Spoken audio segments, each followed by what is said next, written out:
Okay, ladies and gentlemen, welcome back to the fourth episode in my beginner guide. Today we will be looking at, realistic battles. And because I hate myself, as an example, I'm going to be using the French reserve plane. I do have a reason for that, and that is because it is not an I-15, so unlike a lot of reserve tier vehicles, there is some brain power to be used. You don't just have to hold S, and also figured I might as well research some of France. Bit of advice: if you are going to be researching France, I would go somewhere else and then buy that and research the props. And then cry and pain until you get those two, which is when France starts getting good.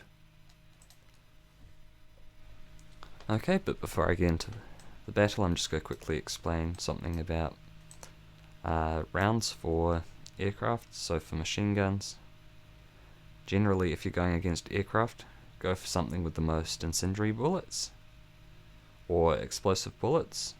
Obviously this isn't the only machine guns that have explosive rounds in them are the Swedish 13.2 mils. The rest are incendiary, as you can see, high explosive. But yeah, go with rounds that have the most, either incendiary or high explosive, depending on whether it's a cannon or a machine gun. If you're going for ground targets, obviously you'll want some armor piercing rounds. So yes, I'm just going to go into a battle and then just say what I'm doing. Disclaimer, I'm not going to be able to go through every single kind of fighting style, so I'm just going to give you some pointers and then just some general ideas. Okay, so I'm going to choose 600 meters as my gun convergence. I like to do that because that's just what I found easiest. Vertical targeting, that's basically saying where your crosshair is, that's where your bullet's going to be passing it, so it changes the drop. It's good for, well, it's really a matter of personal preference. I've just started using it and I've gotten used to it, so I'm not going to change it. It's particularly good for large cannons if you've got different sizes.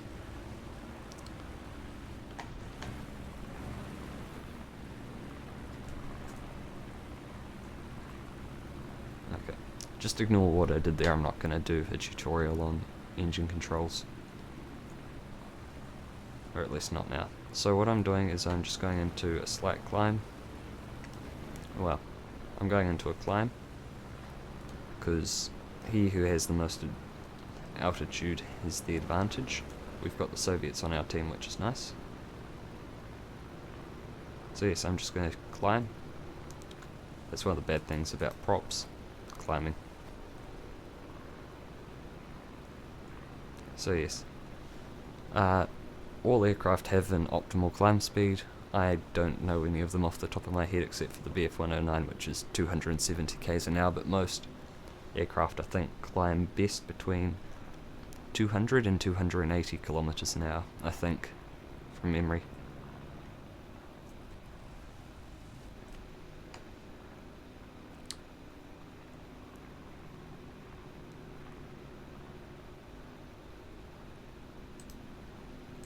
I'm not going to go for that attacker because that would be throwing away my altitude.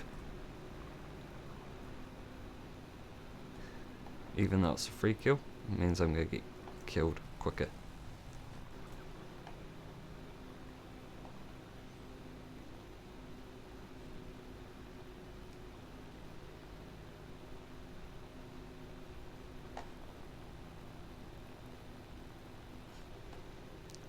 I've not played a lot of AirIB in a while, so apologies if this is embarrassing.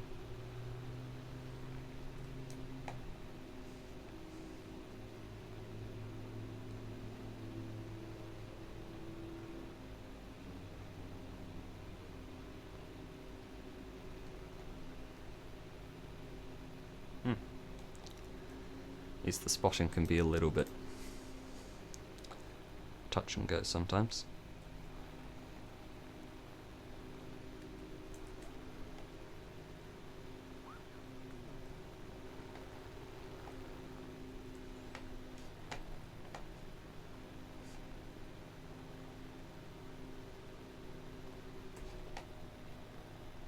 And you can see the mini-map in the top right shows me where different marks are. I'm not going to worry about those bombers.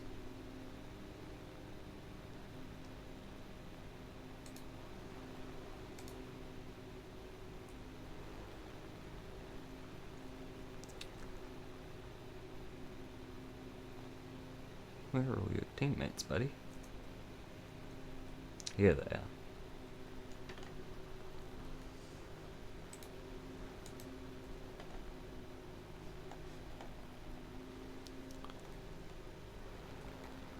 Okay, so now I can dive on them, see?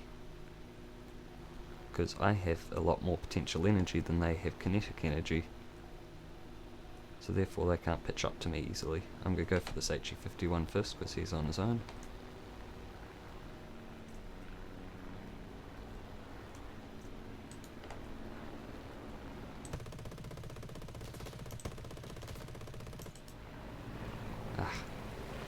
And now I go back up, and because I have lots of potential energy, you can't do nothing to me. And that's what boom and zooming is. Of course this is a very extreme example because I knew to climb and he didn't.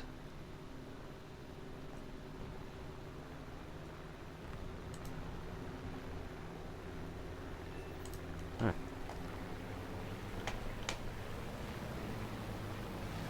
Oh, there's a P-36 up there. It's not great.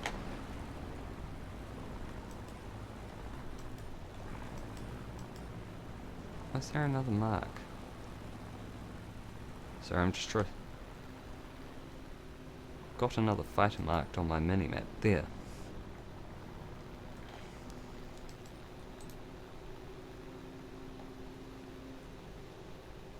I guess I shall go and help this.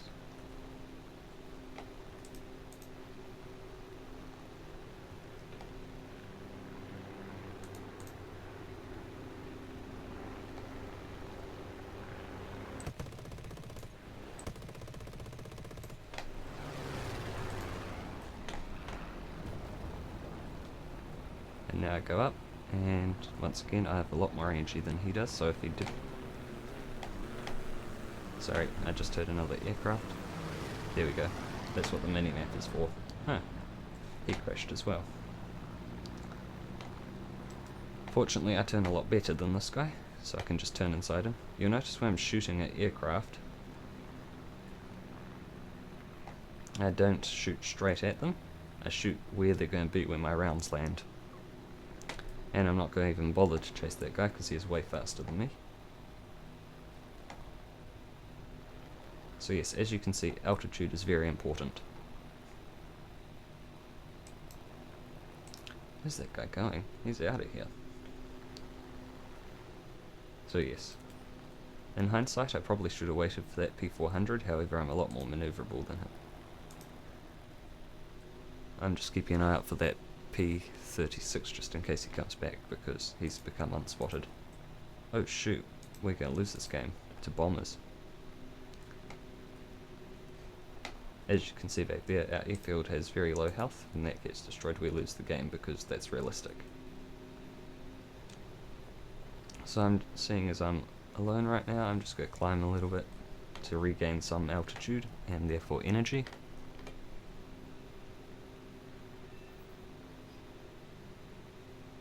P400, are you going to come down at me?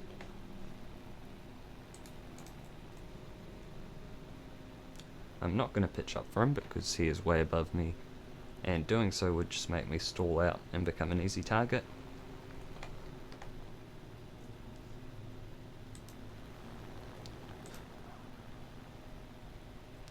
So I'm just going to slow climb underneath him and see if he will engage me. No, he's going for I-15.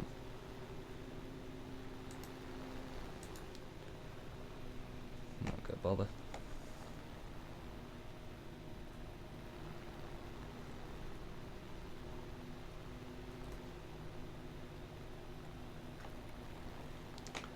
So yes, this could be an interesting game.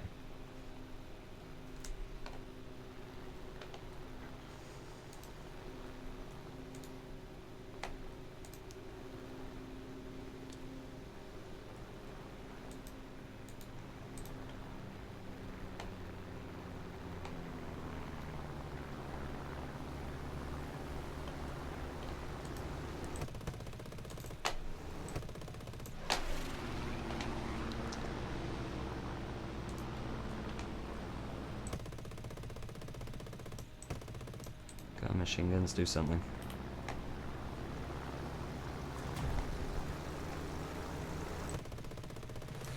That was terrible shooting.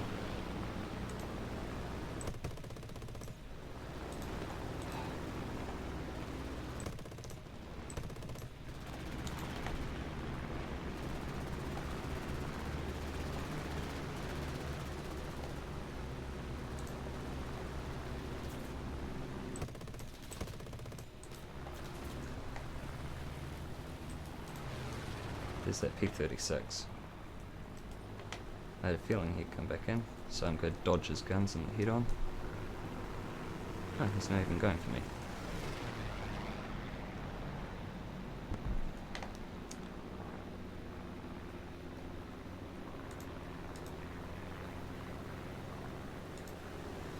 Turners? Guess not. Okay, well I don't have a ton of ammo left, so I'm going to go and return to my airfield. First I'm going to strafe these ground targets. See if that P-36 will come and re-engage me.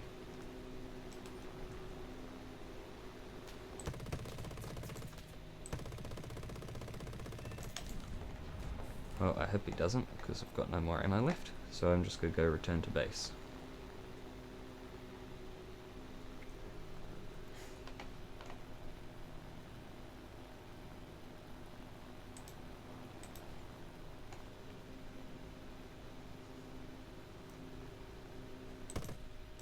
Oops.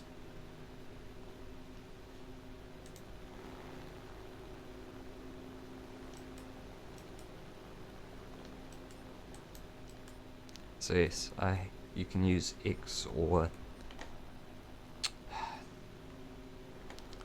middle mouse button in order to... sorry mate, I have no guns left. To lock a target. That just helps you see it easier on the mini-map. I'm so sorry mate. Oh well. That's what your turrets are for. No, he's lost his tail. Oh no. Oh well, we win. Somehow.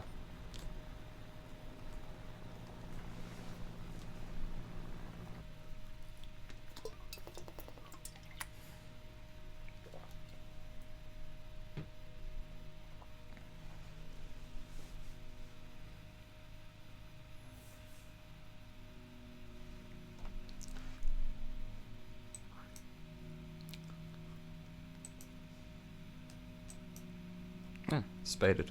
Okay. Now they've done that. Oh, that's nice, thank you, Gaijin. I've been blessed by the Gaijin. So now that I've done that, I'll have a look at modifications and explain them to you.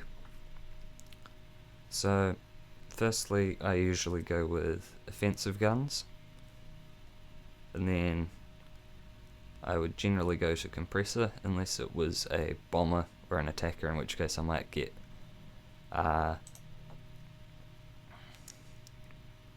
might go and get some external ordnance.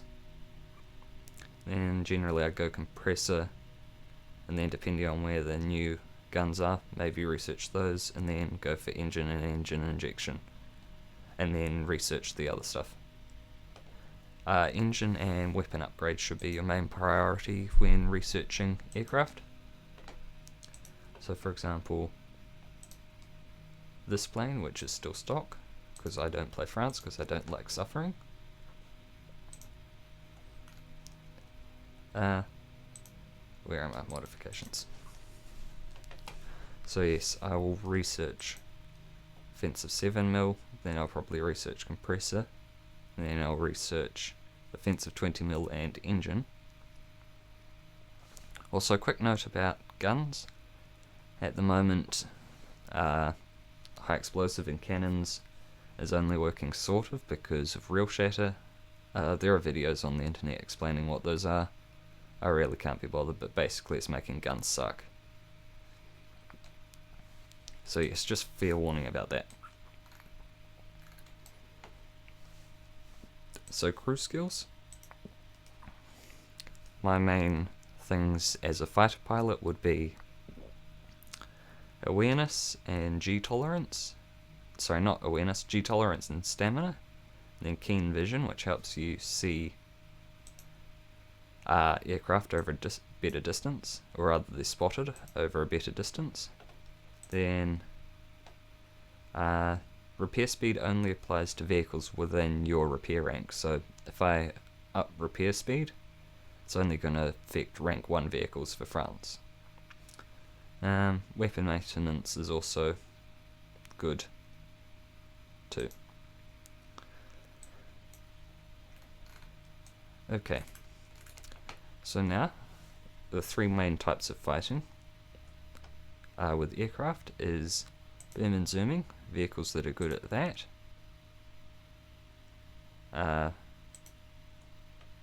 Basically anything American, particularly things like P-47s and P-51s.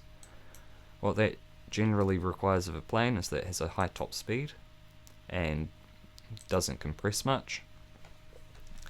And you dive on a target like I did with that HE-51. You dive on the target, take some shots, then use your much greater speed and energy to fly away. And then you go back over and do it again until he dies. What I mean by energy is your total energy is a combination of kinetic energy, how fast you're going, and potential energy, how high you are. And then energy fighters, these are aircraft such as 109s, which are somewhat maneuverable, but are also light and have good engine power. This also requires an energy advantage, but this is for planes that compress a bit more, and it's in some ways easier to get shots than boom and zooming, even though it can be a little bit more difficult. Generally what it requires is climbing above an enemy, never climb in a straight line, go in a corkscrew, and climb above them until they stall out, then you turn back under and shoot them.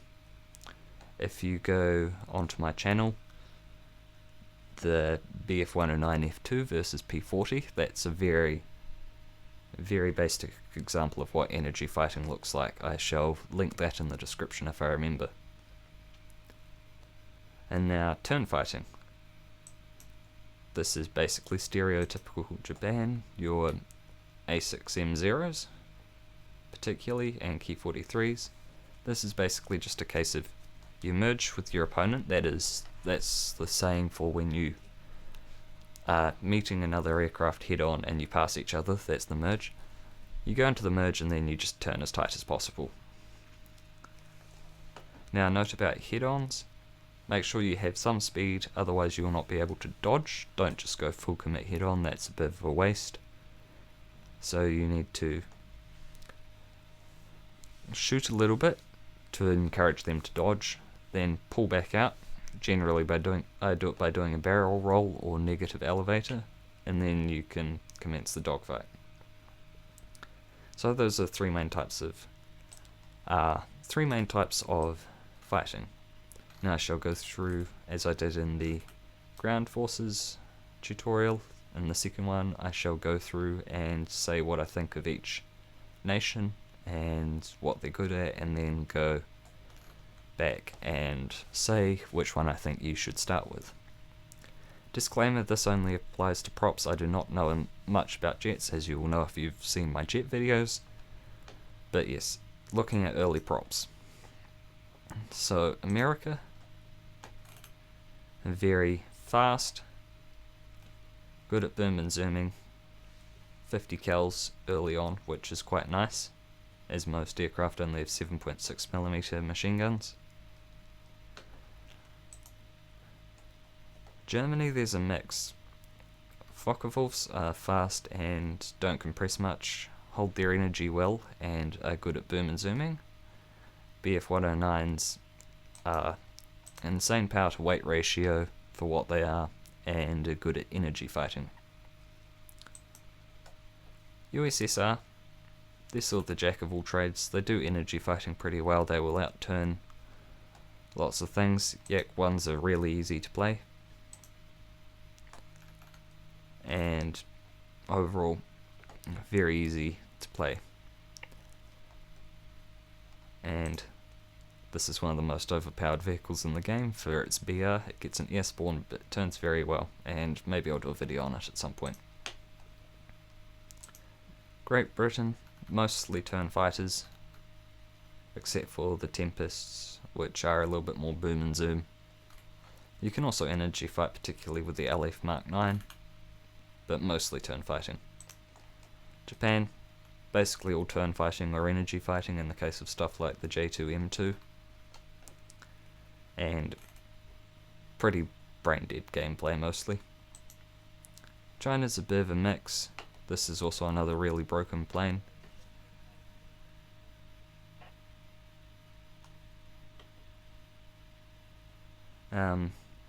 So yeah, mostly just a case of the American planes good at what America does, Japanese and Soviet planes good at what the Russians do. Italy, they're sort of like off-brand British planes. Pretty good at turn fighting. Not quite as good as the British or the Japanese, but they will outturn a lot of other countries' aircraft. France. There was a reason why I said at the very beginning that I was playing France for this, because I want to suffer, and that's why. But generally, sometimes you'll be faster than the plane that you're facing, sometimes you'll turn better, and sometimes you do neither and just die. That's just the way France goes. Sweden, in terms of flight performance, kind of a similar boat, except they get absolutely insane firepower, so you sort of just have to full commit the head on, which is something that I don't normally do, but for Sweden you kind of have to do. Except for the imports, which are basically German ones like German, Britain, America. Sort of self-explanatory there. And then Israel, that's a terrible aircraft, overheats really easily. It's a 109 with a Heinkel engine. Then Spitfires, same as British stuff. And then Mustang, it's the worst Mustang in the game, but still better than that. And then after that it's jets, so I'm not going to look at that. So, that being said, who do I think you should go with as a starter nation? In my opinion, having played every beginner vehicles from every nation in the game except for Israel, I would say Soviets. Why? Because you get the I-15s, which are incredibly busted. You basically just outturn everything except for key 10s, but you're faster than those. And then once you get onto the Yaks are really easy to pick up. You either outturn or energy fight stuff, even though, note about them, they have to be at low altitude. And then the MiG-3s, bad aircraft on their own, but they're pretty quick and they have an air spawn. I haven't played any of these, so I don't really know. But yes, I would say Soviet Union is the easiest to begin with.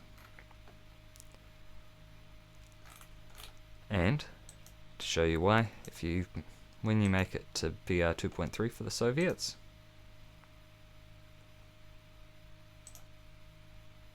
that's a 2.3 Soviet plane, that's a 2.3 Soviet plane, that's a 2.3 Soviet plane.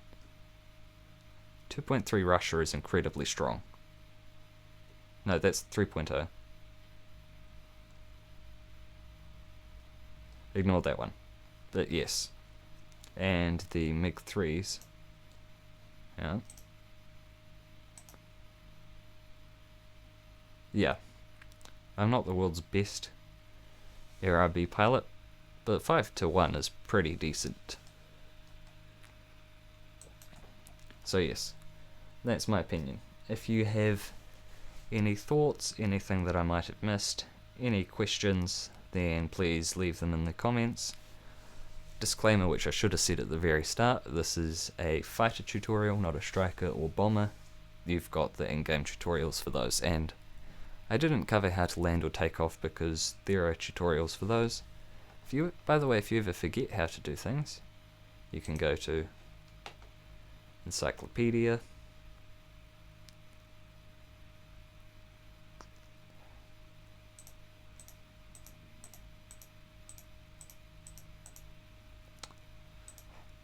Apologies, I've completely forgotten. Oh yes, stance and tactics. If you want a bit of boom and zoom, it's not great, however it does give you some idea, and then controls, etc. I'm not going to go over those. Now that I've said that, I can't remember whereabouts the tutorials are.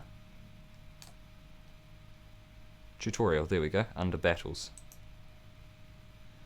So yes, if you need stuff you can go through those again.